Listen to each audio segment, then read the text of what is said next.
Morning, Mike. Morning. How you guys doing? We're doing all right. Well. Give us kind of your general thoughts on the Commanders so far through 2 weeks.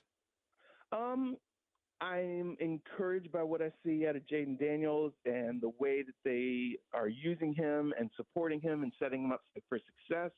As you know, a strong rushing attack is a young quarterback's best friend.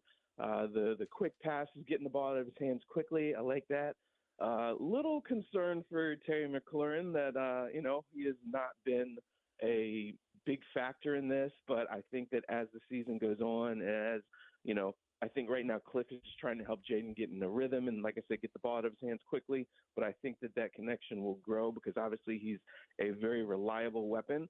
The defense has been worse than what I expected it to be. I know they've got holes, a pass rusher and in the secondary, but I just thought that it'd be a little bit better that they would be able to, Dan Quinn and Joe Witt would have been able to mask some of these problems and that they'd be a little bit better. But 1-1 after 2 weeks, that's, definitely a positive. They got the win that they needed to get. You had to beat the Giants, so they got that. So, all in all, a decent start. Mike, what's the mood surrounding the Giants? They take the loss to the Commanders. They fall to 0-2. They got annihilated in week 1 by the Vikings. I mean, there's clearly unrest there with Saquon performing well in Philadelphia. Like, what's going on behind the scenes after the 0-2 start in New York? Yeah, I mean, I don't know that there actually is a whole lot of surprise by this. Look at the roster. There's so many holes. They don't have a real quarterback. They went into this, I think, hoping that Daniel Jones was either going to prove and play his way into the job long term or play his way out of it. And I think that, we know how that's going to end. And they're going to try to be competitive, but really they're probably going to be positioning themselves for one of the top draft picks. What happens with Joe Shane and Brian Dable, I don't know. But, I know that the stress level's got to be high there, but I don't think that this is really surprising what we're seeing.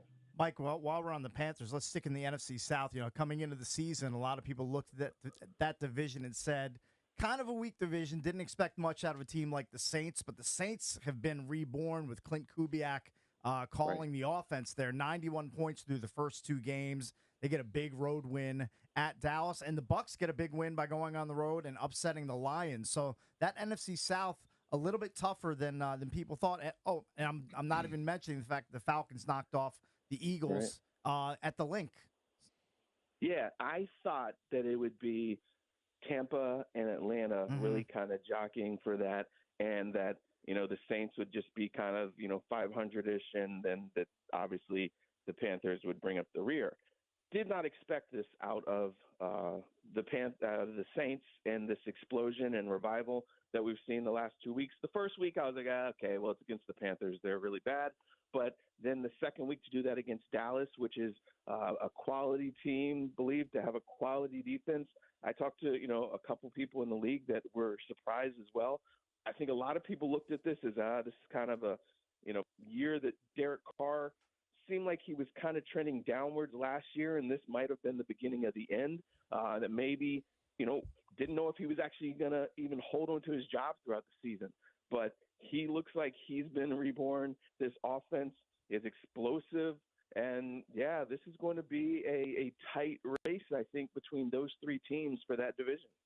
So when you look at the 0-2 teams, Mike, I mean, some of them we're not surprised by. We're not surprised by the Giants. We're not surprised by Carolina or Denver, teams like that. But some of these other teams that have started out 0-2, Ravens, Bengals, Jacksonville. I mean, Jacksonville has been horrible offensively, 30 points in 2 weeks. The Rams are in real trouble because of their injuries to the receivers. But so out of those 0-2 teams, I'm guessing it's the Rams is your answer, but who do you think is in the most trouble? I mean, health-wise, because the Rams, because of, all those injuries, the Rams, I don't know, man, that they are able to return this thing around, because Matthew Stafford's top 2 weapons are out. And every time Stafford gets hit, he's got a back or it's his ankle. I mean, he's kind of, seemed like he's already gutting it through some injuries early as well. So I don't know how this thing turns around. You got to be concerned if you're Jacksonville as well, because Trevor Lawrence again is just not looking like a guy that you paid $55 million a year to. He should be comfortable in this offense now. Yes, I know that he doesn't have Calvin Ridley. He's got young receivers, but you were a $55 million a year quarterback, former number 1 overall pick that everybody said was a generational talent. Mm-hmm. You've got to elevate your team. There are quarterbacks working with less who are doing better. So I don't know. This is going to be interesting to see how this plays out, but it's disappointing to see them at 0-2. And again, I don't know, when you're looking at some of the other teams in their division, like the Texans, and obviously they're young quarterbacks in Tennessee and Indianapolis. So maybe the chance is there. And Jacksonville, by the way, has to go to Buffalo on Monday. That's an L. In a must-win. Yeah, exactly. And I don't know how they do it, because I don't think they do. I didn't know if Buffalo was going to take a step backwards this year because they didn't have Diggs, but looks like Josh Allen is, again, that's a quarterback who's elevating his team, doing everything he can, and that's kind of what Trevor Lawrence needs to find a way to do, and I don't know if he's going to. Mike, is there a quarterback on a shorter leash than Will Levis in Tennessee? We saw the brutal pick 6 against the Bears in week 1, and then last week we saw him throw the ball behind the line of scrimmage, basically a bad lateral.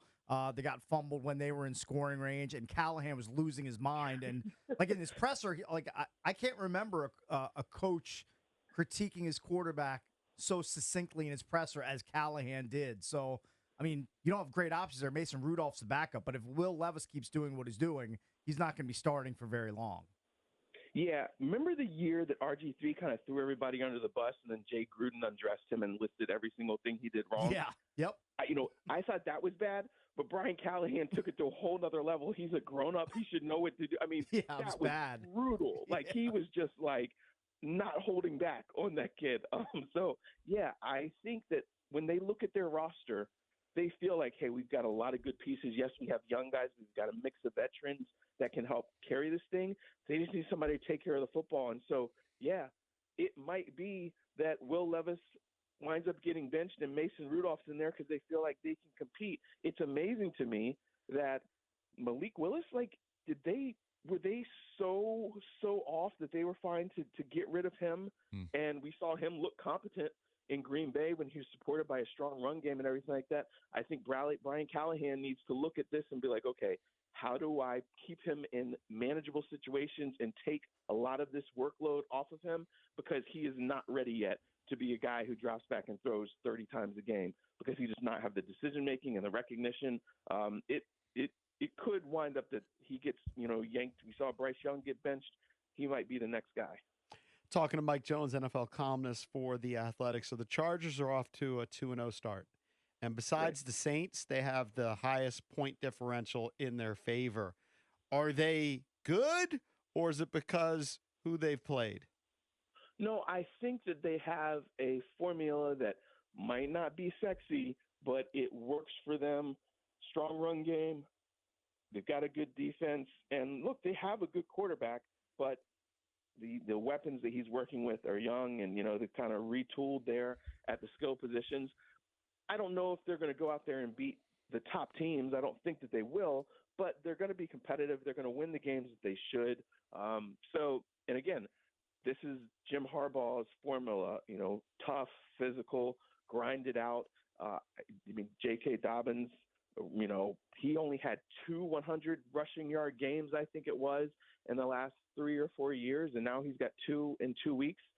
Pretty impressive. Great story. So I'd ask kind of the same question about the Saints, who are also off to a 2-0 start. Now, they played the Cowboys, but they beat up on the Panthers in the first game, but they've rolled up almost 100 points in the first 2 weeks. Should we completely buy into this Saints story? Well, their defense is playing at a really high level as well. I mean, look, they went up against the Cowboys offense that is pretty talented, and they, forced Dak into some mistakes. It was a real struggle for them. So maybe their offense comes down to earth just a little bit, but I think that their defense is for real, and I think that Clint Kubiak is smart enough that, look, he used a heavy rushing attack to set up the passing attack. I think that, yeah, they definitely are a team that's going to give some teams trouble this year. I don't think that it's going to be like, oh, that 2-0 start was fool's gold. We're joined on the BetQL guest hotline by Mike Jones, NFL columnist for The Athletic. Did the Jets get one of the steals of the draft in Braylon Allen, the running back out of Wisconsin? He's got some size, too, 6'1", 235. He's only 20 years old. He came in and got 9 touches in the win against the Titans, scored 2 touchdowns, and that's a nice little backup plan for Breece Hall if anything goes wrong with him. And I think he popped up on the injury report with a quad injury before they take on the Patriots tomorrow night. That's a nice pick in the mid rounds by the Jets. No, that's great, and that's definitely in need because injuries have been something that Breece Hall has dealt with, and so you need to have another guy. I don't know if they expected him to be this impactful, but it looks like, hey, like you said, it could be a steal, and I think this is what they have to do. They have to really lean on the run game as Aaron Rodgers is still kind of working his way back. And I don't know what fully back Aaron Rodgers is going to look like at 40 years old coming off of an Achilles, but this is working for them, and I think it's an approach that they need to take. Ravens, Cowboys. Yeah. Ravens are 0-3. Now, look, the division's still winnable. Obviously, it's so early. 0-2. I'm sorry, 0-2. Could go 0-3. But I mean, it's a huge game, even though we're only in week 3. Cowboys need a win. They'll fall to 1-2. Ravens obviously would like to get a win. They don't want to start 0-3. I don't know. When's the last time Harbaugh started 0-3? What are your thoughts on this? Yeah, it's not as much of a must-win situation for Dallas as it is for the Ravens. Again, like you said, the division is winnable. Pittsburgh is in front right now, but I think that their quarterback issues are going to wind up popping up, and they're not going to be able to beat a lot of teams just leaning so much on the run, and their defense. You're going to need your quarterback to make some plays, and I don't know if either one of those guys is going to be able to do it. But the Ravens really have to get a win here because we know Cincinnati always starts slow and then they catch fire. So the Ravens now need to go out there and get a win. But look, they're still figuring things out. They lost their defensive coordinator, and they lost the guy they would have liked to have been their defensive coordinator. Anthony Weaver went down to the defensive coordinator in Miami, and then Denard Robinson's defensive coordinator in Tennessee. So they've got 3 of their big part of their defensive brain trust are gone. And so they're figuring things out. They lost Patrick Queen. They lost Davian Clowney. So that defense has definitely got holes that they're trying to fill and figure out. Their offensive line has retooled, and so guys are still growing into their roles. There's a lot of pressure on Lamar Jackson now. I think there were times when it looked like he should have taken off and run, but I don't know if he's trying to prove that he can just be a passer. I don't know, but they're going to need not in him week to 1. In week 1, he ran 16 times. Yeah, I know. But last week, there were definitely times when he could have against that Raiders defense, and he didn't. So it was kind of like, oh, well, which one are we going to be right here?